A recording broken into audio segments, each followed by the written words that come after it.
Enthalpy, रंगीन आयनों का निर्माण, ये भी पढ़ लिया था। और चुंबकीय गुण तक हमारा हो गया था। कितने गुण पढ़ लिए अपन ने? 1 2 3 4 5 और 6 गुण हम देख चुके हैं। इनमें जो मेजरली कारण है संक्रमण तत्वों के गुणधर्म, अपन यहाँ पर इलेक्ट्रॉनिक विन्यास देख चुके हैं। एक बार फिर से देख रहे हैं अपन इलेक्ट्रॉनिक विन्यास। क्या है इलेक्ट्रॉनिक विन्यास डी ब्लॉक के तत्वों का? क्या है इलेक्ट्रॉनिक विन्यास डी ब्लॉक के तत्वों का? बताओ फटाक से। कौन कौन से तत्व आते हैं फटाक से बताओ? स्कैंडियम, कौन सा आता है? Scandium, titanium, vanadium, chromium, manganese, cobalt, nickel, copper, zinc, है ना। और फेरस छोड़ दिया, फेरस छोड़ दिया।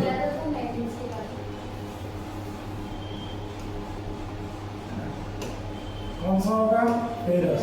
कौन सा है? फेरस। मैंने बोला स्कैंडियम का परमाणु क्रमांक कितना होता है? 21, टाइटेनियम का 22, वेनेडियम का 23, इसका 24, 25, 26, 27, 28, 29 और 30। आपको पता है कि इसके अंतिम, इनके जो सबसे संयोजी इलेक्ट्रॉन किसमें प्रेजेंट होते हैं? डी और एस, है ना। वैसे तो डी में ही होते हैं और डी और एस में। तो यहाँ पर इसके लिए सामान्य सूत्र क्या बताया था इलेक्ट्रॉनिक विन्यास का? सामान्य सूत्र क्या बनाया था? बताओ फटाक से। n-1 डी और ns। क्या बताया था? n-1 डी और ns, है ना। अब यहाँ पर यदि अपन बात करें तो स्कैंडियम का इलेक्ट्रॉनिक विन्यास क्या होगा? तो आपको पता है इसमें ऑर्गन के बाद काउंट करते जाओ। ऑर्गन में कितने होते हैं? 18। ऑर्गन में कितने होते हैं? 18। ऑर्गन के बाद कितना होगा? 18 के बाद आपका 4s 2, 18 के बाद 2 20 और 3d1, कितना हो जाएगा? 3d1। इसी तरीके से टाइटेनियम में 18 और 4 22, तो 4s 2 और 3d2। यहाँ पर वेनेडियम में 4s 2 और 3d3, है ना। क्रोमियम में 4s 2 और 3d कितना होगा? 4 नहीं 5 होगा। और यहाँ कितना बनाएगा? 1, है ना। मैग्नीज में 4s 2 और 3d5। फेरस में 4s 2 और 3d6। कोबाल्ट में 4s 2 3d7। निकिल में 4s 2 3d8। और कॉपर में फिर इसमें चेंज हो जाएगा 4s 1 और 3d10। और जिंक में 4s 1 और 3d10, सॉरी 2 और 3d10। क्लियर? यहाँ पर ये इनका क्या हो गया? इलेक्ट्रॉनिक विन्यास। अब इनमें जो पहला गुण अपन ने देख लिया इलेक्ट्रॉनिक विन्यास। दूसरा गुण क्या पढ़ा था अपन ने इसमें? आयनन और परमाणुकीय त्रिज्या, आयनन त्रिज्या और परमाणुकीय त्रिज्या। तो हमने बोला था इसके लेफ्ट से किधर जाओगे? राइट की तरफ। लेफ्ट से किधर जाओगे? राइट की तरफ। तो यहाँ पर आयनन त्रिज्या जो है, जो रेडियस है, उसका मान क्या होता जाएगा? पहले क्या होता जाएगा? घटेगा। पहले क्या होगा? घटेगा। और फिर क्या होता जाएगा? फिर बढ़ेगा। और ऐसा क्यों होता है? घटने का कारण क्या बताया था मैंने? सर सबसे पहला कारण क्या होता है घटने का? क्योंकि इनमें नाभिकीय आवेश बढ़ता है। क्या बढ़ता है? नाभिकीय आवेश बढ़ता है। अरे भाई सीधी सी बात है, इनके जो परमाणु का जो नाभिक है, उनके नाभिक में प्रोटॉनों की संख्या बढ़ रही नहीं बढ़ रही? यहाँ कितने प्रोटॉन है? 21, यहाँ कितने? 22, यहाँ कितने? 23, यहाँ कितने? 24, यहाँ कितने? 25। तो बढ़ रहा है लगातार। दूसरी संख्या कि भाई जितने प्रोटॉन होंगे उतने इलेक्ट्रॉन होंगे, तो यहाँ 21 इलेक्ट्रॉन भी है, तो इनका नाभिकीय आवेश किस प्रकार बढ़ रहा है? भाई प्रोटॉन और इलेक्ट्रॉनों की संख्या बढ़ेगी तो नाभिकीय आवेश भी बढ़ेगा। और नाभिकीय आवेश बढ़ेगा तो आकर्षण बल बढ़ेगा, आकर्षण बल बढ़ेगा तो त्रिज्या घटेगी। परंतु जैसे ही आप कॉपर और जिंक तक पहुंचोगे, कहाँ पहुंचोगे? कॉपर और जिंक तक, तो धीरे धीरे अगेन इनका नाभिकीय आवेश तो बढ़ा, परंतु किसके कारण? परिरक्षण प्रभाव के कारण। किसके कारण? परिरक्षण प्रभाव के कारण इनके जो कक्षा है, बाह्यतम कक्षा कौन सी होती है बेटा इसकी? 4s और 3d। कौन सी होती है? 4s और 3d। यहाँ पर मैंने बोला ये आपका बना दिया क्या? 3d। 3d में कितने इलेक्ट्रॉन भरे हैं? 10। कितने इलेक्ट्रॉन भरे हैं? 10। और 4s में कितने भरे हैं? 2। कितने भरे हैं? 2। 1 और 2, है ना। आप कॉपर की बात करोगे तो एक बार आया, और यदि जिंक की बात करोगे तो 2 बार।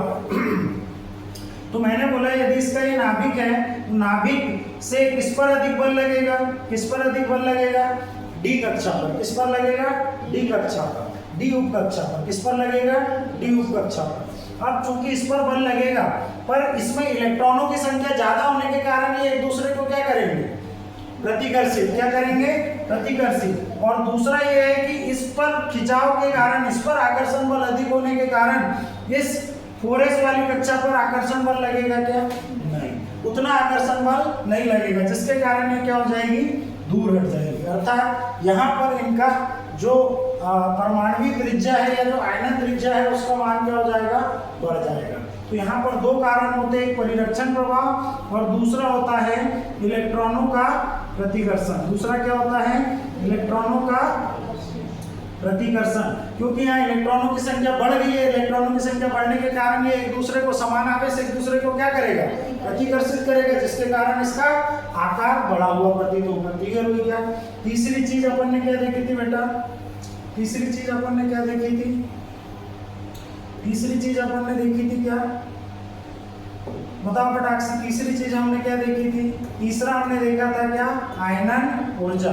क्या थी, आयनन ऊर्जा। और आयनन ऊर्जा के लिए मैंने बताया था, आयनन ऊर्जा क्या होती है, जब किसी परमाणु के बाह्यतम कोश में उपस्थित इलेक्ट्रॉन को उसकी कक्षा से बाहर निकालने के लिए दी गई ऊर्जा को क्या कहा जाता है, आयनन ऊर्जा, है ना। मैंने कहा कि ये परमाणु है, परमाणु की बाह्यतम कक्षा में कोई इलेक्ट्रॉन है, इस इलेक्ट्रॉन को निकालने के लिए यहाँ पर क्या दी जाएगी, ऊर्जा। जितनी ऊर्जा उसको निकालने के लिए लगेगी वही उसकी क्या कहलाती है, आयनन ऊर्जा। वही उसकी क्या कहलाती है, आयनन ऊर्जा। कहलाएगी या नहीं कहलाएगी। तो मैंने बोला लेफ्ट से राइट जाने पर, लेफ्ट से राइट जाने पर आयनन ऊर्जा का मान बढ़ेगा या घटेगा, बढ़ेगा या घटेगा, बढ़ेगा। क्यों बढ़ेगा, क्योंकि उनमें इलेक्ट्रॉनों की संख्या बढ़ती जा रही है। और सबसे ज्यादा किसके लिए होगा, जहां पर स्थायी इलेक्ट्रॉन युग्म पाया जाएगा, अर्थात अर्धपूर्ण कक्षक होंगे या तो पूर्ण रूप से क्या होंगे, भरे होंगे, या तो अर्धपूर्ण रूप से भरे होंगे या तो पूर्ण रूप से भरे होंगे। ये दोनों ही स्थिति में परमाणु कैसा होता है, स्थायी नेचर प्रस्तुत करता है। अर्थात यहाँ पर इलेक्ट्रॉनिक विन्यास जो स्थायी होगा, उस स्थिति में आयनन ऊर्जा, अर्थात यहाँ से इलेक्ट्रॉन निकालने के लिए आयनन ऊर्जा का मान बहुत ज्यादा होगा। आपसे क्वेश्चन पूछता है किसके लिए, किसके लिए पूछता है, जिंक, कैडमियम और मरकरी, जिंक, कैडमियम और मरकरी। तो मैंने आपको बताया था जिंक का इलेक्ट्रॉनिक विन्यास क्या होगा, तो आपको पता है सर जिंक का क्या होता है, 3d10 4s2, है ना। इसका कैडमियम का कितना हो जाएगा, 5s2 और 4d10। मरकरी का कितना हो जाएगा, 6s2 और 5d10। तो इनके बाह्यतम कक्षा के साथ साथ जो संयोजी कक्ष है, जो संयोजी कक्ष है वो पूर्णतः कैसे है बेटा, भरे हुए। पूर्णतः क्या है, भरे हुए। और पूर्णतः भरे हो गए तो स्थायी विन्यास वाले, ये कैसा विन्यास हो गया, स्थायी विन्यास। अब स्थायी विन्यास से इलेक्ट्रॉन निकालने के लिए हमको अधिक ऊर्जा देने की आवश्यकता पड़ेगी, इसलिए आयनन ऊर्जा का मान भी बढ़ जाएगा। इसीलिए आपका कब लेफ्ट से यदि राइट जाओगे तो आयनन ऊर्जा क्या होगी, बढ़ेगी, और यदि ऊपर से नीचे आओगे तो आयनन ऊर्जा का मान कम होगा। क्यों कम होगा, क्योंकि नीचे नाभिक का आकार क्या होता जाएगा, बढ़ता, नाभिक बोल रहा, परमाणु का आकार क्या होता जाएगा, बढ़ता जाएगा। और नाभिक से परमाणु की बाह्यतम कक्षा की जितनी अधिक दूरी होगी उतनी ही हमको क्या करना पड़ेगा, कम ऊर्जा की आवश्यकता होगी। पॉइंट क्लियर हुआ क्या यहाँ पर, क्लियर। ये तीसरा पॉइंट पढ़ा था हमने। चौथा क्या पढ़ा था बेटा, कि डी ब्लॉक के तत्व यहाँ पर क्या बनाते हैं, रंगीन आयन बनाते हैं। तो रंगीन आयन क्यों बनाते हैं, क्योंकि इनके बाह्यतम कोश में क्या प्रेजेंट होता है बेटा, बाह्यतम कोश में क्या प्रेजेंट होता है, अरे बाह्यतम कोश में क्या प्रेजेंट होते हैं, अयुग्मित इलेक्ट्रॉन। क्या प्रेजेंट हो गए, अयुग्मित इलेक्ट्रॉन। जिसमें भी अयुग्मित इलेक्ट्रॉन प्रेजेंट हो गए तो डी ट्रांजिशन के कारण, किसके कारण, डी ट्रांजिशन बोले तो डी संक्रमण के कारण यहाँ पर डी कक्षा का क्या हो जाएगी, दो भागों में स्प्लिट हो जाएगी। स्प्लिट होने का मतलब टूट जाएगी। और यहाँ पर कितनी बन जाएगी आपकी, ये 2 और 3, है ना। कौन कौन से कक्षक है, डी कक्षक। डी में कितने कक्षक होते हैं, 5। यहाँ पर कौन सा हो जाएगा, D X Y, D Y Z और डी जेड एक्स, और यहाँ क्या होगा, D X square minus Y square और डी जेड स्क्वायर। तो यहाँ पर जो अयुग्मित इलेक्ट्रॉन होंगे, ये अयुग्मित इलेक्ट्रॉन ऊर्जा पाकर क्या करेंगे, यहाँ से उधर कर कहाँ चले जाएंगे, ये वाले कक्षक में। तो इसी कारण से ये जिस प्रकार का रंग अवशोषित करेंगे और इसके अलावा जितने रंगों का क्या करेंगे, परावर्तन, उन सभी रंगों का जो कॉम्प्लीमेंट्री रंग होगा वही क्या होगा, यहाँ पर रंग ये दिखाई देगा। क्योंकि मुख्य कारण क्या है, अयुग्मित इलेक्ट्रॉन की उपस्थिति। हमने इस पर डिस्कस कर चुके थे। नेक्स्ट प्रॉपर्टी हमने क्या पढ़ी थी, चुंबकीय गुण। क्या पढ़ी थी, चुंबकीय गुण। तो हमने यहाँ पर चुंबकीय आघूर्ण निकालने का सूत्र भी देखा था कि यदि किसी का चुंबकीय आघूर्ण पता चल जाए या उसमें अयुग्मित इलेक्ट्रॉनों की संख्या पता चल जाए तो हम ये बता सकते हैं कि कौन सा यौगिक कितनी ज्यादा चुंबकीय गुण प्रदर्शित करेगा। आया पॉइंट समझ में यहाँ पर। जैसे सपोज दैट इसके लिए सूत्र क्या बताया था मैंने, चुंबकीय आघूर्णों को किससे दर्शाते हैं, म्यू से, और म्यू बराबर से अंडर रूट n+2 होता है ना। और ये क्या है, चुंबकीय आघूर्ण। यहाँ n क्या है, अयुग्मित इलेक्ट्रॉनों की संख्या, और इसकी इकाई क्या बताई थी मैंने, Bm, बार मैग्नेट्रॉन, है ना।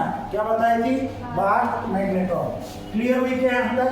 अब अपन नेक्स्ट पढ़ने जा रहे हैं। क्या पढ़ने जा रहे हैं, नेक्स्ट। हम नेक्स्ट गुण क्या पढ़ने जा रहे हैं, परिवर्ती ऑक्सीकरण अवस्था। क्या पढ़ने जा रहे हैं, परिवर्ती ऑक्सीकरण अवस्था। क्या पढ़ने जा रहे हैं बेटा, परिवर्ती ऑक्सीकरण अवस्था। क्या होती है परिवर्ती ऑक्सीकरण अवस्था, तो यहाँ पर मैंने कुछ लिखकर लाया, देख लो। परिवर्ती ऑक्सीकरण अवस्था क्या होती है भाई, तो क्या होती है परिवर्ती ऑक्सीकरण अवस्था, NS कक्षक व N-1D कक्षकों की ऊर्जा में कम अंतर होने के कारण दोनों कक्षकों के इलेक्ट्रॉन आबंध बनाने में प्रयुक्त होते हैं। अब इस बात को समझो कि सबसे पहले जो बात क्या कर रहे हैं अपन, परिवर्ती, क्या बात कर रहे हैं बेटा, परिवर्ती ऑक्सीकरण संख्या। इसकी बात कर रहे हैं, परिवर्ती ऑक्सीकरण संख्या।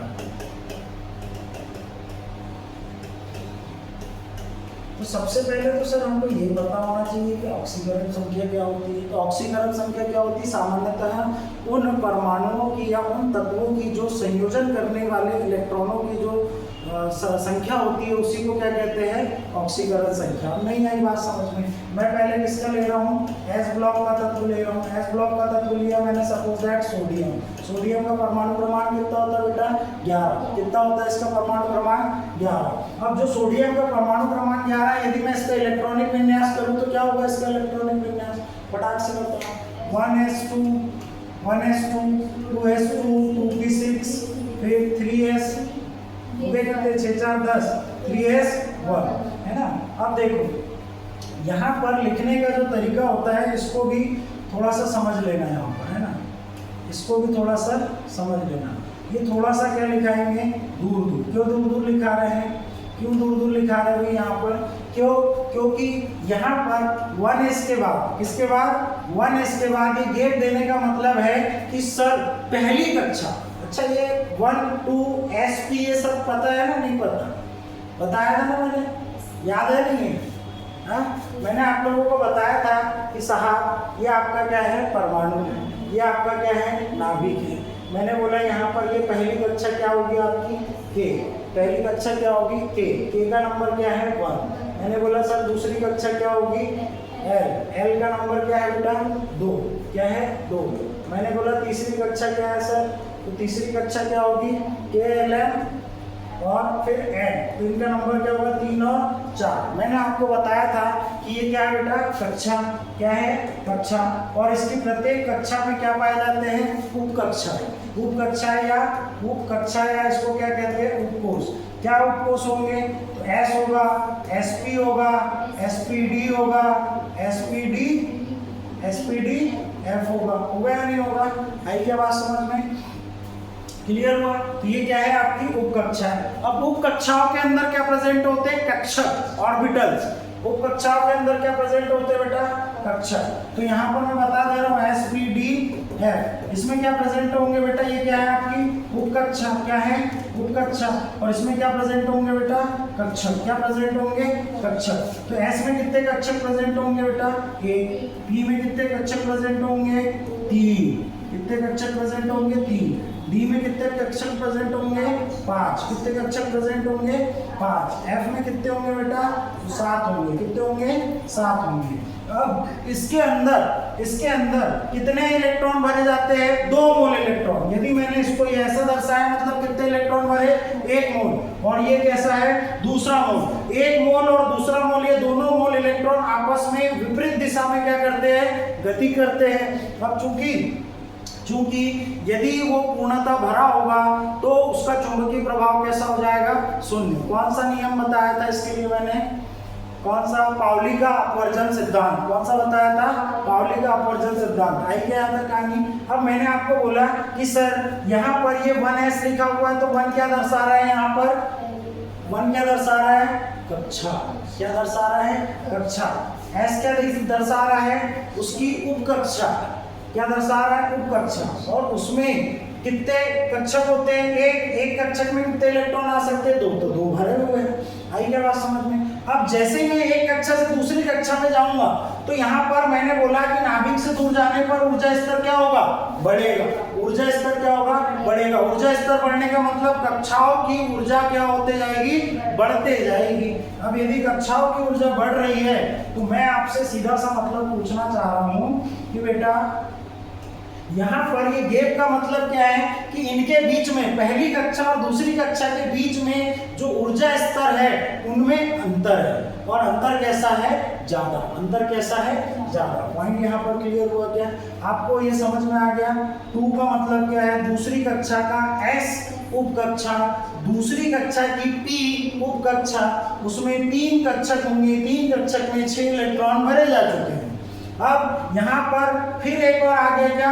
ऊर्जा स्तर का अंतराल, मतलब यहाँ पर दूसरी कक्षा और तीसरी कक्षा के बीच में क्या होगा? अंतर बढ़ गया। ऊर्जा का अंतर बढ़ गया। अब यहाँ पर कौन सा है? 3s। बोले तो तीसरी कक्षा की कौन सी उपकक्षा है बेटा? S उपकक्षा में कितने इलेक्ट्रॉन भरे हैं? 1। कितने कक्षक होते हैं इसमें? 1। एक कक्षक में कितने इलेक्ट्रॉन भरे जा सकते हैं? 2। यहाँ पर भरा कितना है? 1। भरा कितना है? 1। तो मैं इसको यदि बनाऊंगा तो बेटा यहाँ पर ये क्या बनेगा? इस प्रकार। अर्थात ये कैसा इलेक्ट्रॉन है? अयुग्मित इलेक्ट्रॉन। कैसा इलेक्ट्रॉन है? अयुग्मित इलेक्ट्रॉन। ये कैसा इलेक्ट्रॉन है? अयुग्मित इलेक्ट्रॉन। अब मैंने बोला बेटा ये अपने पास का एक इलेक्ट्रॉन त्यागेगा या नहीं त्यागेगा? अब त्यागता क्यों? त्यागता क्यों? ये सोचने वाली बात है। बताओ फटाक से, क्यों त्यागता है? क्यों त्यागता है? क्यों? अब जैसे मैं हमेशा देखो 11वीं में भी पढ़ाता हूँ, पूछता हूँ तो हमेशा एक ही जवाब आता है कि सर ये परमाणु अपने आप में क्या होना चाहता है? स्थायी, इसीलिए इलेक्ट्रॉन त्यागता है ना? ऐसा जवाब आने वाला था या नहीं आने वाला? पर ये सरासर गलत है। अब सोचो आप खुद ही, इस परमाणु का, सोडियम का परमाणु संख्या कितनी होती है बेटा? 11। मतलब इसमें प्रोटॉन कितने होंगे बच्चा? 11 प्रोटॉन होंगे। कितने प्रोटॉन होंगे? 11। इलेक्ट्रॉन कितने होंगे? 11। अब इसका तो जो आकर्षण बॉन्ड है वो तो बिल्कुल स्थायी है भाई। यहाँ पर प्लस कितने हैं? 11। भाई आवेश तो दोनों पर समान होता है। एक प्रोटॉन पर आवेश कितना होता है? 1.67 इंटू -19 गुना, प्लस में एक इलेक्ट्रॉन पर कितना होता है? -1.6 इंटू 10⁻⁻⁹ गुना। तो यहाँ पर यदि प्रोटॉन और इलेक्ट्रॉनों की संख्या बराबर है मतलब आवेशित रूप पर तो ये स्थायी हो गया, उदासीन हो गया। परंतु जब आपने एक इलेक्ट्रॉन त्याग दिया तो यहाँ पर प्रोटॉन कितने हैं? 11 और इलेक्ट्रॉन कितने हो गए? 10। अब ये ज्यादा अस्थायी हो गया। तो हम बोलते गलत है। एक्चुअल में वो अपना इलेक्ट्रॉनिक विन्यास क्या करना चाह रहा है? स्थायी। क्या स्थायी करना चाह रहा है? इलेक्ट्रॉनिक विन्यास। इसीलिए ये अपना एक इलेक्ट्रॉन त्यागेगा तो सोडियम पर क्या आएगा 1+, मतलब इसकी ऑक्सीकरण अवस्था कितनी हो गई 1+, इसकी ऑक्सीकरण अवस्था कितनी हो गई बेटा 1+। मैंने बोला इसी तरीके से मैं बोलूं पोटेशियम, पोटेशियम की कितनी होती है बेटा 19। पोटेशियम का यदि इलेक्ट्रॉनिक विन्यास लिखूं तो 1s2 sir, 2s2 2p6 sir, 3s2 3p6 कितने हो गए 2 6 2 8 10 10 और 8 18। अब मैंने बोला सर आखिरी इलेक्ट्रॉन कहाँ जाएगा 4s1 में, कहाँ जाएगा 4s1 में, कहाँ जाएगा 4s1 में, कहाँ गया 4s1 में। तो इसकी भी संयोजकता कितनी होगी 1+, कितनी होगी 1+। अर्थात अब मैंने कहा कि अभी हमने थोड़ी देर पहले किस बात को समझा कि सर आयनन ऊर्जा कहाँ पर ज्यादा लगेगी, जहां पर कैसे हो स्थायी हो, इलेक्ट्रॉनिक विन्यास कैसा हो स्थायी हो। अब मैंने बोला यदि एक एक इलेक्ट्रॉन त्याग देते हैं भाई जान, त्याग दिया, अब त्यागने के बाद क्या इस कक्षा में आकर हम इलेक्ट्रॉन को उत्सर्जित कर सकते हैं। हाँ बहुत कितनी ऊर्जा, बहुत ज्यादा ऊर्जा देनी पड़ेगी, कितनी भी ऊर्जा दिए इलेक्ट्रॉन नहीं निकल पाएगा। क्यों? क्योंकि ये इसका इलेक्ट्रॉनिक विन्यास कैसा हो चुका है स्थायी हो चुका है। कैसा हो चुका है स्थायी। अर्थात इनकी ये वाली जो है ये क्या है बेटा बाह्यतम कक्षा, ये क्या है बाह्यतम कक्षा। और बाह्यतम कक्षा में उपस्थित इलेक्ट्रॉनों को ही आप क्या कहते हो संयोजी इलेक्ट्रॉन, अर्थात ये इसकी संयोजी कक्षा भी है। और चूंकि यहाँ से दूसरी कक्षा के बीच का जो अंतराल है, ऊर्जा अंतराल है, वो कैसा है ज्यादा है, इसीलिए केवल यहीं से इलेक्ट्रॉन दिया जा सकता है, यहीं से इलेक्ट्रॉन निकाला जा सकता है, यहाँ से इलेक्ट्रॉन हम नहीं निकाल सकते। पॉइंट क्लियर हुआ क्या? मैंने बोला सर पी ब्लॉक में देखते हैं, पी ब्लॉक में पी ब्लॉक के एकाध तत्व का बताओ क्या होगा। मैंने बोला सर हमारे दिमाग में तो क्या आ रहा है एल्यूमिनियम। एल्यूमिनियम का परमाणु क्रमांक कितना होता है 13। अब इसका इलेक्ट्रॉनिक विन्यास करें तो sir 1s2 2s2 2p 3s2। अब कितने हो गए 10 और 2 10 और 2 अरे 10 हुए 10 हुए 10 और 2 12 और 3p। अब p में कितने आ जाएंगे 1, कितने आ जाएगा 1। तो अब इसका बेटा बाह्यतम कक्षा क्या हो गई, बाह्यतम कक्षा क्या हो गई, बाह्यतम कक्षा क्या हो गई 3। बोले तो KLM कौन सा हो गया इसकी बाह्यतम कक्षा M। अब इसमें कितने इलेक्ट्रॉन दिख रहे हैं आपको बेटा 3 दिख रहे हैं। कितने दिख रहे हैं 3। तो बोले P से भी दे सकता है, S से भी दे सकता है, नहीं दे सकता है क्योंकि यहाँ से इलेक्ट्रॉन निकालने के लिए इसको कम ऊर्जा की आवश्यकता होगी। आई बात समझ में? तो इसकी संयोजकता कितनी हो जाएगी 3+। कितनी हो जाएगी बेटा 3+। एल्यूमिनियम की संयोजकता कितनी हो जाएगी 3+। अब मैंने बोला इसके बाद दूसरी कक्षा में आकर इलेक्ट्रॉन निकाला जा सकता है क्या? नहीं निकाला जा सकता। क्लियर हुआ क्या? परंतु यदि हम डी ब्लॉक को देख रहे हैं, किसको देख रहे हैं डी ब्लॉक। मैंने लिया यहाँ पर स्कैंडियम। स्कैंडियम का कितना होता है बेटा 21। कितना होता है 21। कितना होता है बेटा इलेक्ट्रॉनिक विन्यास इसका 21। कितना होता है 21। मैंने बोला इसका इलेक्ट्रॉनिक विन्यास बनाओ सर 1s2 2s2 2p6। मैं गैप क्यों दे रहा हूँ सर? पहली कक्षा और दूसरी कक्षा में जो ऊर्जा है उनमें अंतर है, इसीलिए मैं यहाँ पर गैप दे रहा हूँ। यही क्या बात समझ में? 3s2 3p6 कितने हो गए 10 10 और 8 18 है ना। फिर क्या आ जाएगा 4s2। क्या आ जाएगा 4s2। एक सेकंड इसको थोड़ा सा है ना 4s2 और 3d कितना आ जाएगा, कितने हो गए 10 6 10 और 6 16 2 18 और 2 20 बचा कितना 1। तो इस तरीके से इलेक्ट्रॉनिक विन्यास बनेगा या नहीं बनेगा? पर ये 3D किसकी तरफ आकर्षित हो जाता है 4s की तरफ। किसकी तरफ आकर्षित हो जाता है 4s की तरफ। और इसका जो सही इलेक्ट्रॉनिक विन्यास होगा वो क्या बनेगा बेटा, वो क्या बनेगा 3D1 4s2 3s2 3p6 2s2 2p6 1s2। ये इसका सही इलेक्ट्रॉनिक विन्यास होगा। और ये आपका क्या होता है बेटा, ये आपका क्या होता है संयोजी कक्षा। ये क्या होती है बेटा संयोजी कक्षा। ये क्या होती है संयोजी कक्षा। और ये आपका क्या होता है बाह्यतम कक्षा। ये क्या होती है? आयतन कक्षा। मतलब यहाँ से भी इलेक्ट्रॉन दे सकते हैं, S से भी दे सकते हैं और D से भी दे सकते हैं, S से भी दे सकते हैं और D से भी दे सकते हैं, S से भी दे सकते हैं और D से भी दे सकते हैं। तो स्कैंडियम की यहाँ पर संयोजन ऑक्सीकरण क्षमता क्या निकलेगी बेटा? क्या निकलेगी? क्या निकलेगी? कितनी निकलेगी बताओ? हाँ, कितनी निकलेगी? यहाँ कितने इलेक्ट्रॉन निकाल सकता है?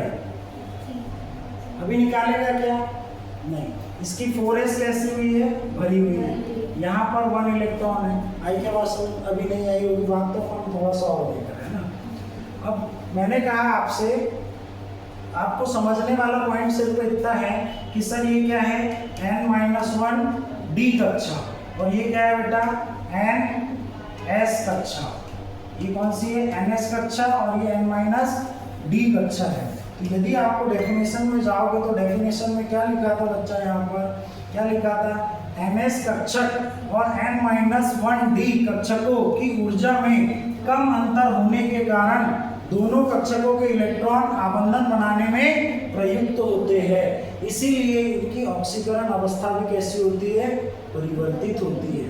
कैसी होती है? परिवर्तित होती है। अतः संक्रमण तत्व परिवर्ती ऑक्सीकरण अवस्था दर्शाते हैं। संक्रमण तत्व निम्न ऑक्सीकरण अवस्था +2 तथा +3 में आयनिक यौगिक बनाते हैं, जबकि उच्च ऑक्सीकरण अवस्था में सामान्यतः कौन से यौगिक बनाते हैं? सहसंयोजक यौगिक। कौन से यौगिक बनाते हैं? सहसंयोजी यौगिक। और निम्न ऑक्सीकरण अवस्था में क्या बनाते हैं? निम्न ऑक्सीकरण अवस्था में क्या बनाते हैं? आयनिक यौगिक। और उच्च ऑक्सीकरण अवस्था में क्या बनाते हैं? सहसंयोजी यौगिक। तो डेफिनेशन क्लियर हुई क्या? डेफिनेशन क्लियर हुई क्या? इसको थोड़ा सा और डीप में समझते हैं अपन, है ना। कुछ एग्जांपल्स लेके आए अपन। यहाँ तक पॉइंट क्लियर हुआ क्या बेटा? यहाँ तक पॉइंट क्लियर हुआ क्या? अब मैं आपको ये समझाना चाह रहा था इन सब चीजों से कि देखो, S ब्लॉक के तत्वों में फिक्स है, आपका P ब्लॉक के तत्वों में भी फिक्स है। यहाँ पर परिवर्ती संयोजकता होगी क्या? नहीं। परंतु यहाँ पर देखोगे तो यहाँ पर S के साथ साथ कहाँ से भी निकाल सकते हैं? D से भी निकाल सकते हैं। S के साथ साथ कहाँ से भी निकाल सकते हैं? D से भी। तो यहाँ टोटल कितने इलेक्ट्रॉन निकाल सकता है ये? 3। कितने इलेक्ट्रॉन निकाल सकता है? 3। तो इसकी संयोजकता कितनी हो जाएगी? 3। कितनी हो जाएगी संयोजकता? 3। इसी तरीके से मैं 1-2 एग्जाम्पल और लूँ आप लोगों के सामने। जैसे सपोज दैट आपने क्या लिया? फेरस। क्या लिया? फेरस। फेरस कितना होता है? 26। फेरस कितना होता है? 26। तो साहब आपने बोला 1s2, इसका इलेक्ट्रॉनिक मीन है 2s2, 2p6, 3s2, 3p6। अभी 3d लिखूंगा क्या? नहीं। 3d किधर झुकेगा? किधर झुकेगा? आगे। और 4s, तो 4s में कितने रहेंगे? 2। यहाँ पर काउंट कर लो आप, 10, 10 और 8, 18, 18 2, 20। यहाँ कितने आ जाएंगे? 6। यहाँ कितने आ जाएंगे? 6। तो ये राजा बेटा पहले किसका कौन सा इलेक्ट्रॉन निकालेगा? ये वाला। मतलब ये +2 भी दिखाएगा और ये +3 भी दिखाएगा। मतलब इसके S उपकोष से भी इलेक्ट्रॉन निकाले जा सकते हैं, S उपकोष के कक्षक से भी इलेक्ट्रॉन निकाले जा सकते हैं, और D उपकोष के कक्षक से भी इलेक्ट्रॉन निकाले जा सकते हैं। आपने देखा कि ये कितनी +2 और +3। अब +2 और +3 ऑक्सीकरण अवस्था दर्शाने वाले D ब्लॉक के तत्व कौन से यौगिक बनाएंगे बेटा? कौन से यौगिक बनाएंगे? कौन से यौगिक बनाएंगे? आयनिक यौगिक। कौन से यौगिक बनाएंगे बेटा? आयनिक यौगिक। कौन से यौगिक बनाएंगे? अरे भाई आपने, अब वो खुद अपनी मर्जी से थोड़ी निकाल रहा है इलेक्ट्रॉन, वो खुद अपनी मर्जी से निकाल रहा है क्या? उसको ऑक्सीजन मिला। उसको कौन मिला? ऑक्सीजन। तो ऑक्सीजन ने बोला मेरे को तो कितने इलेक्ट्रॉन चाहिए खाली? कितने चाहिए? 2। कितने चाहिए? 2। उससे मांग लेगा तो वो दे देगा। अब वो ऐसे नहीं दे देगा, वो उसको ऊर्जा देगा, उसको ऊर्जा देगा, ठोकेगा पिटेगा किसी भी प्रकार से उसको क्या देगा? ऊर्जा देगा। और उसकी ऊर्जा, बढ़ी हुई ऊर्जा के कारण ये S से 2 इलेक्ट्रॉन निकल जाएंगे। 2 इलेक्ट्रॉन निकल जाएंगे। और ये भी क्यों देना चाहता है कि भैया इसको बार बार परेशान करेंगे, यहाँ के लिए बार बार क्या करेंगे? परेशान करेंगे। अब चूंकि परेशान होने से अच्छा है कि मैं अपने पास के इलेक्ट्रॉन दे देता हूँ और मैं अपना जो विन्यास है उसको कैसा कर लेता हूँ, स्थायी। अब देखो यहाँ पर मैं बोला कि सर 3 ही क्यों निकल सकते हैं, यहाँ तो पूरे 8 के 8 निकल सकते हैं। आपने स्कैंडियम में बोला कि यहाँ से 2 और यहाँ से निकल सकते, नहीं निकल सकते। क्यों? क्योंकि साहब यहाँ पर देखो जरा ध्यान से, आपके पास यहाँ पर कितने इलेक्ट्रॉन है बेटा, डी में कितने इलेक्ट्रॉन है, 5 और 1 6। एस में कितने इलेक्ट्रॉन है सर, 2 इलेक्ट्रॉन है। यहाँ से 2 इलेक्ट्रॉन निकल गए। अब तीसरा इलेक्ट्रॉन निकलेगा तो कौन सा वाला निकलेगा, ये वाला निकलेगा या नहीं निकलेगा। ये वाला इलेक्ट्रॉन यदि निकल जाएगा तो अब बताओ ये कैसा हो गया, ये कैसा हो गया, स्थायी। कैसा हो गया, स्थायी। आया पॉइंट को समझ में। तो इसीलिए मैंने यहाँ पर बोला, पहले बता दिया कि +2 और +3 निम्न ऑक्सीकरण अवस्था दर्शाने वाले डी ब्लॉक के तत्व कैसे यौगिक बनाएंगे बेटा, आयनिक यौगिक। और उच्च दिखाने वाले सहसंयोजी यौगिक। क्यों? क्योंकि वहां पर इलेक्ट्रॉन साझा होते हैं, यहाँ पर इलेक्ट्रॉन दिए जाते हैं, मतलब यहाँ इलेक्ट्रॉन का स्थानांतरण होगा। आयनिक यौगिक कौन से होते हैं, जिनमें इलेक्ट्रॉन का स्थानांतरण होता है। सहसंयोजी यौगिक कहाँ होते हैं, जहाँ इलेक्ट्रॉन साझा होते हैं। और रूप सहसंयोजी में क्या होता है, इलेक्ट्रॉन युग्म चोरी किए जाते हैं। अभी नेक्स्ट वाले चैप्टर में पढ़ोगे। पॉइंट क्लियर हुआ क्या जाता है, क्लियर हुआ। चलो अब मैं इनकी ऑक्सीकरण अवस्था बता दूं तो आपको पता है सर सबसे पहला तत्व कौन सा है, स्कैंडियम। दूसरा कौन सा है, टाइटेनियम। तीसरा कौन सा है, vanadium. Chromium, manganese, ferrous, cobalt, nickel और कॉपर और जिंक, है ना। अब मैंने बोला सर यहाँ पर प्लस कोई दर्शाता है क्या, +1 कोई दर्शाता है क्या, +1 कोई दर्शाता है क्या। सर कौन दर्शाता है, केवल कॉपर। कौन दर्शाता है, केवल कॉपर। क्योंकि आपको पता है सर इसका बाहरी इलेक्ट्रॉनिक विन्यास क्या है, 3d10 4s1, तो s से 1 निकल जाएगा।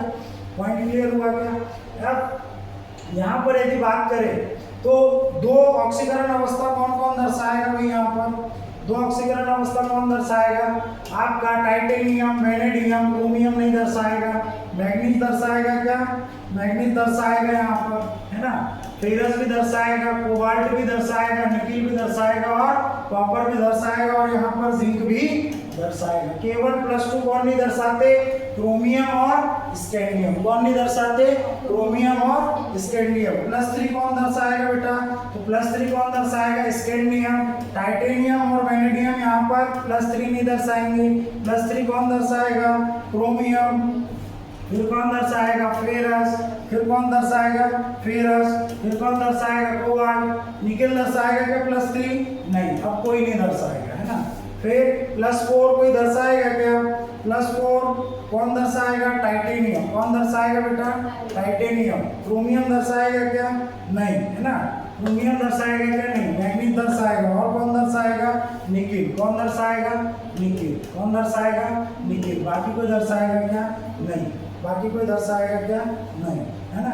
अब मैंने कहा कि आपकी +5 कोई दर्शाएगा क्या, वैनेडियम। +5 कौन दर्शाएगा, वैनेडियम, है ना। और +6 कौन दर्शाएगा, +6 दर्शाएगा कौन, क्रोमियम। कौन दर्शाएगा बेटा, क्रोमियम। कौन दर्शाएगा, क्रोमियम। कौन दर्शाएगा, क्रोमियम। और +7 कौन दर्शाएगा, +7 कौन दर्शाएगा, मैग्नीज। कौन दर्शाएगा, मैग्नीज। +7 कौन दर्शाएगा, आई के यहाँ तक बात समझ में। अब याद करने का तरीका क्या है, याद करने का तरीका क्या है, परिवर्ती संयोजकता या परिवर्ती संयोजकता या परिवर्ती ऑक्सीकरण अवस्था। कैसे याद करोगे सर, हम लोग पूरी याद है, क्या क्या है सर, स्कैंडियम है, टाइटेनियम है, वैनेडियम है, क्रोमियम है, मैग्नीज है, फेरस है, कोबाल्ट है, निकेल है और कॉपर है और जिंक है। याद हुई कि नहीं 3D श्रेणी। यदि ये याद है तो सर इसमें 1+ केवल कौन दर्शाएगा, कॉपर। और +2 कौन नहीं दर्शाएगा, क्रोमियम और स्कैंडियम। +2 कौन नहीं दर्शाएगा, क्रोमियम और स्कैंडियम। बाकी सब क्या दर्शाएंगे, +2। सर +3 कौन दर्शाएगा, तो आपको कुछ नहीं करना सर, शुरू करना है +3 से, 2 को छोड़ो +3, 1 को छोड़ो +3, बस। उसके बाद कोई नहीं दर्शाएगा। क्रम से दिमाग में रखो। स्कैंडियम दर्शाएगा क्या, हाँ, 2 छोड़ो, 2 छोड़ो, कौन से वाले 2 छोड़ो, टाइटेनियम और वैनेडियम। वैनेडियम के बाद कौन आएगा, क्रोमियम, कौन आएगा? क्रोमियम। क्रोमियम कितनी दर्शाएगा? +3। फिर क्रोमियम के बाद एक छोड़ो, कौन छोड़ा? मैग्नीज। मैग्नीज दर्शाएगा क्या? नहीं। मैग्नीज के बाद कौन आएगा? फेरस और कोबाल्ट। फेरस और कोबाल्ट ये दर्शाएंगे। हो गए। तो पहले 1 कौन दर्शाएगा? केवल कॉपर। 2 कौन नहीं दर्शाएगा? 2 स्कैंडियम और क्रोमियम। स्कैंडियम और क्रोमियम नहीं दर्शाएगा, बाकी सब दर्शाएंगे। +3 कौन दर्शाएगा? सर पहले स्कैंडियम, फिर 2 छोड़ो, फिर उसके बाद आपका क्रोमियम, फिर 1 छोड़ो, फिर फेरस, फिर कोबाल्ट, फिर उसके बाद कोई नहीं दर्शाएगा। 4 कौन दर्शाएगा सर? 4 में केवल 3 लोग दर्शाते हैं। कौन? टाइटेनियम, मैग्नीज और निकिल। टाइटेनियम, मैग्नीज और निकिल। 5 कौन दर्शाएगा? वेनेडियम। 6 कौन दर्शाएगा? क्रोमियम। 7 कौन दर्शाएगा? मैग्नीज। 5, 6, 7 क्लियर है। कौन सा? Vanadium, chromium, manganese. Vanadium, chromium, manganese. Vanadium, chromium, manganese. Point clear हुआ क्या? यहाँ तक पॉइंट क्लियर हुआ क्या? आई क्या बात समझ में? तो मैं आपसे पूछ सकता हूँ, आप एक स्कैंडियम परिवर्ती संयोजक तो दर्शा रहा है क्या? नहीं दर्शा रहा। टाइटेनियम दर्शा रहा है क्या? सर 2 और 4। सर 2 और 4। वेनेडियम दर्शा रहा है क्या? सर 2 और 5। सर क्रोमियम दर्शा रहा है क्या? सर 3 और 6। मैग्नीज दर्शा रहा है क्या? 2, 4 और 7 है ना। फेरस दर्शा रहा है क्या? +2 और +3। तो क्या सर ऐसे ही होगा? ये मुख्य संयोजी संख्या है, मुख्य ऑक्सीकरण अवस्था, मतलब इसमें लगभग ये यौगिक बनाते रहते हैं, परंतु जरूरी नहीं है कि इसके अलावा और कोई ऑक्सीकरण अवस्था ये प्रदर्शित नहीं कर सकते हैं। आया पॉइंट समझ में? यहाँ तक पॉइंट क्लियर हुआ क्या? क्लियर हुआ क्या भाई? यहाँ पर चलो, अब यहाँ पर कुछ चीजें दिमाग में रखना है ना।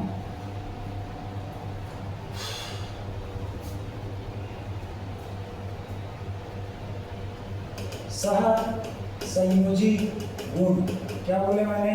सहसंयोजी गुण। ये ऑक्सीकरण अवस्था के क्या होते हैं बेटा? ऑक्सीकरण अवस्था के क्या होते हैं? अनुक्रमानुपाती। ऑक्सीकरण अवस्था के क्या होते हैं? ऑक्सीकरण अवस्था के क्या होते हैं बच्चा? अनुक्रमानुपाती, है ना। दूसरी बात करें अपन ऑक्सीकरण गुण। कौन से गुण? ऑक्सीकरण गुण। ऑक्सीकरण गुण ये ऑक्सीकरण अवस्था के क्या होते हैं? ऑक्सीकरण अवस्था के क्या होते हैं? अनुक्रमानुपाती। अभी पूछूंगा मैं, है ना। यदि आपसे पूछे कि आयनिक गुण बोले तो आयनिक यौगिक बोले तो ऑक्सीकरण अवस्था के व्युत्क्रमानुपाती होगा। ये ऑक्सीकरण अवस्था के क्या होगा बच्चा? व्युत्क्रमानुपाती। ऑक्सीकरण अवस्था के क्या होगा? व्युत्क्रमानुपाती। साथ ही साथ अपन बात करें कि अपचयन गुण, कौन से गुण? अपचयन गुण या अपचायक गुण, ये ऑक्सीकरण अवस्था के क्या होगा बेटा? ऑक्सीकरण अवस्था के व्युत्क्रमानुपाती होगा। पॉइंट क्लियर हुआ क्या? ये चूंकि ये दोनों अपोजिट नेचर के हैं। पॉइंट क्लियर हुआ क्या? अब इस पर आपसे एग्जाम में क्वेश्चन कैसे पूछेगा? मैंने आपसे पूछा बेटा, फटाक से बताओ, मैग्नीज ऑक्साइड है और मैग्नीज ऑक्साइड है ना। अब इसमें कौन अधिक सहसंयोजी गुण प्रदर्शित करेगा? सहसंयोजी गुण अधिक कौन प्रदर्शित करेगा? फटाक से बताओ, सहसंयोजी गुण अधिक कौन प्रदर्शित करेगा? तो सबसे पहले क्या पता करना पड़ेगा? ऑक्सीकरण अवस्था। यहाँ ऑक्सीकरण अवस्था कितनी है सर? +2 है। यहाँ कितनी है? +4 है। ऑक्सीकरण अवस्था ज्यादा तो सहसंयोजी गुण ज्यादा। तो कौन ज्यादा करेगा? मैग्नीज बोले तो मैग्नीज ऑक्साइड। पॉइंट क्लियर हुआ क्या? अब आप बताओगे FeCl3, एग्जाम में पूछेगा आपको ऑक्सीकरण अवस्था निकाल के बता देना है। FeCl3 है और मैंने कहा FeSO4 है। क्या है? FeSO4 और FeC। यहाँ पर कितनी होगी ऑक्सीकरण अवस्था? +3। यहाँ पर कितनी होगी? +2। मैं आपसे पूछ रहा हूँ, बताओ यहाँ आयनिक गुण कौन अधिक प्रदर्शित करेगा? आयनिक गुण ऑक्सीकरण अवस्था के क्या होते हैं? व्युत्क्रमानुपाती। जिसकी ऑक्सीकरण अवस्था कम होगी वो आयनिक गुण अधिक प्रदर्शित करेगा। तो कौन अधिक प्रदर्शित करेगा? Ferrous sulphate. कौन अधिक करेगा? Ferrous sulphate. यदि आपको बोला जाए V2O5 और स्कैंडियम क्लोराइड, है ना, इसमें आपसे पूछा जाए कि सहसंयोजी गुण कौन अधिक प्रयोग करेगा? सहसंयोजी गुण कौन अधिक दर्शाएगा? बताओ फटाक से, कौन दर्शाएगा? फटाक से बताओ। तो यहाँ पर बताओ लड़की फटाक से, कितनी संयोजकता है, ऑक्सीकरण अवस्था क्या निकलेगी, ऑक्सीजन नहीं दिख रहा तो ऑक्सीजन की कितनी होती है, यहाँ कितने ऑक्सीजन है 5, 5 दूनी 10 माइनस 10, और वैनेडियम की कितनी होती है, वैनेडियम की कितनी होती है, भूल गए। अरे स्कैंडियम और क्रोमियम को छोड़कर सब कितनी दर्शाते हैं, +2, कितनी दर्शाते हैं, +2। अब हमको नहीं पता, हमने यहाँ 2x ले ली, cos टू 0 कर दिया, कितना आ जाएगा 2x cos टू 10, और 2 से घटा तो कितना आ जाएगा 5, तो यहाँ कितनी आ गई 5। स्कैंडियम की यहाँ कितनी है +3, कितनी है +3, है ना। जो नहीं निकालते आ रही उसको ऐसे निकाल लिया करो, जहाँ डायरेक्ट ऐसे समझ में आ रहा है वही लिख लिया करो। अब बताओ इसमें सहसंयोजी गुण कौन प्रदर्शित करेगा ज़्यादा, कौन करेगा फट से बताओ, ये या ये, कौन करेगा, कौन सा वाला, ये वाला। क्यों सर, क्योंकि इसकी ऑक्सीकरण अवस्था अधिक है। आई क्या बात समझ में। अब एक एनसीईआरटी का क्वेश्चन ले लूँ या नहीं, चलो ले लेते, अब तुम बोल ही रहे हो, है ना। VF5 Cr2O7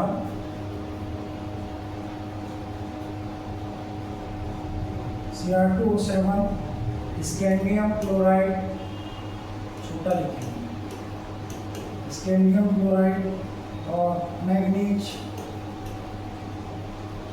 ऑक्साइड, और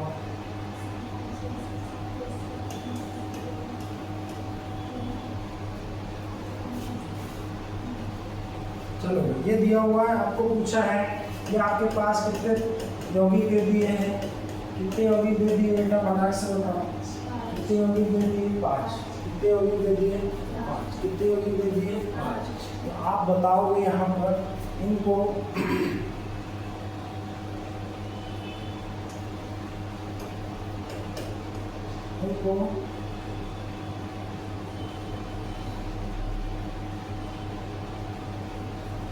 ऑक्सीकरण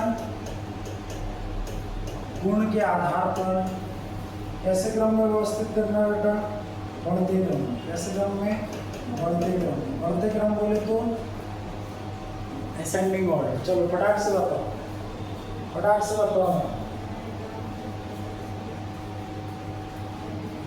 इसकी कितनी होगी, फ्लोरीन की कितनी होती है -1, यहाँ कितने फ्लोरीन है 5, तो इसकी कितनी हो जाएगी +5। क्रोमियम यहाँ निकालोगे तो कितनी आ जाएगी 7 दूनी 14, कितनी आ जाएगी 7 दूना 14 माइनस में, और इधर कितना आ जाएगा 2x, कितना आ जाएगा 2x बराबर से क्या होना चाहिए 0, यहाँ कितनी आ जाएगी 14, और x बराबर 2 बटे, तो कितनी आ जाएगी +7, यहाँ कितनी आ जाएगी +3, यहाँ कितनी आ जाएगी प्लस कितनी आ जाएगी +4, कितनी आ जाएगी +4, यहाँ कितनी आ जाएगी +8, कितनी आ जाएगी +8, आएगी या नहीं आएगी, कितनी आएगी +8 आ गई। मैंने बोला तो मुख्य वाली याद करा दी तुमको, है ना, उसके अलावा बहुत हो सकती है ना, परिवर्ती बोले ही है।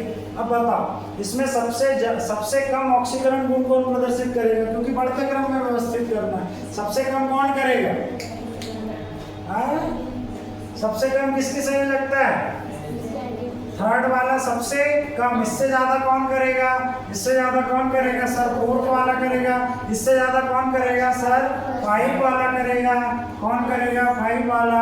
और इससे ज्यादा कौन करेगा सर 2nd वाला करेगा। और इससे सबसे ज्यादा कौन करेगा 5th वाला। सबसे ज्यादा कौन करेगा 5th वाला। तो आज के बाद दोबारा कभी ऑक्सीकरण अवस्था में समस्या होगी कि नहीं, आ गया समझ में, है ना। अब समय ज़्यादा हो रहा है, नहीं तो लेना तो आज बहुत सारा था। पढ़ा दूँ या नहीं पढ़ा दूँ, चलो अब आज के लिए इतना ही, है ना, क्लियर हुई।